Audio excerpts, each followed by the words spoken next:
You know, it just doesn't seem to stop. Will the Fannie Mae and Freddie Mac nightmare for the American taxpayers ever end?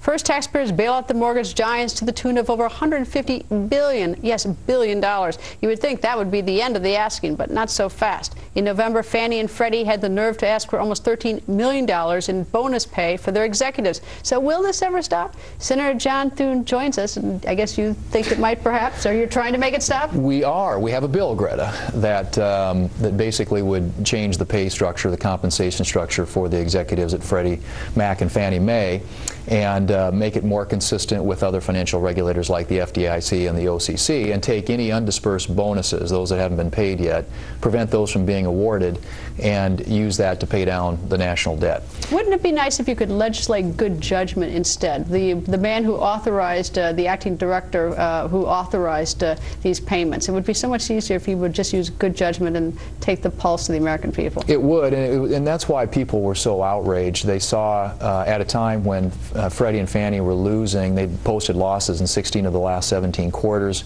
They had just come to the Congress, both of them for federal infusions in the multiple billion-dollar requests. And you know, the base compensation for the CEO at Fannie Mae last year was $5.6 million, which is 14 times what the President of the United States makes, and that's what I think people are outraged about. So we're trying to respond to it. I hope we can get a vote. I think it's important. Well, you've got bipartisan. You've got the Democratic. We've got 22 so far, co-sponsors. Both sides of the aisle are doing this. That's correct, and there's an amendment actually on the floor right now that Senator McCain offered to the bill that we're voting on this week that would ban bonuses into the future. But this legislation, this bill, I hope is something that we can get voted on in the near future, and we'll look for an opportunity to, if we can't get a straight up and down vote, to attach it as an amendment to another bill. All right, the FHFA acting director is the one who authorized the bonus, or wants the bonuses, saying that it attracts good talent. He's still in that position to make other decisions. This one it seems pretty much, you know, I know he tried to justify it saying he was trying to attract good talent. Right. I don't consider it good talent if you're failing. They had asked for more money. What about him? Does he stay?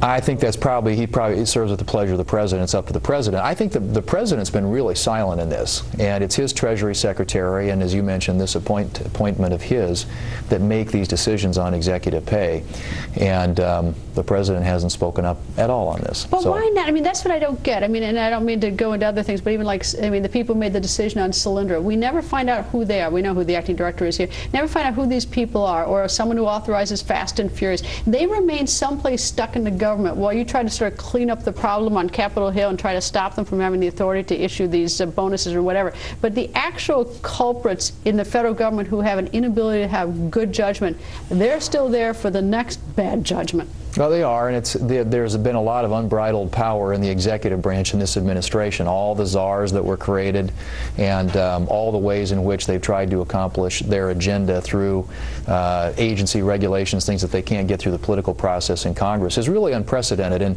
these recess appointments are another example of that, where he put people into positions, went around the Congress to do it. I mean, but the Republicans will do that too. Well, not this way. Not while we were. This was an unconstitutional power grab, and it's going to be litigated. There's going to be a lot of lawsuits and challenges that are filed, and many of us as members of Congress will join in those amicus briefs in support of those lawsuits. Why doesn't Senator Harry Reid just say, let's go vote on this right now? Well, maybe he will. I'm not holding my breath on that. Why wouldn't he? I mean, he's got Democrats that want to do this bill. I would think he would. My guess is that there's probably some resistance to it because the administration, I'm guessing, is opposed to this.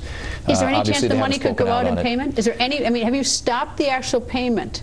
Well, there's still undispersed bonuses, and that's what we're trying to get at. We're trying to prevent the awarding of those undispersed bonuses, and prevent that in the future, and then bring the entire executive compensation structure at Freddie and Fannie back to what's in line with the OCC, the FDIC, and other financial regulators. But the ones that are in line to be dispersed, that are sitting there, could someone run out the clock so that those do get dispersed, or does your bill stop that? Absolutely. Well, I mean, I think they could run out the clock if we don't get action on our bill, which is why we've got to try and push this along.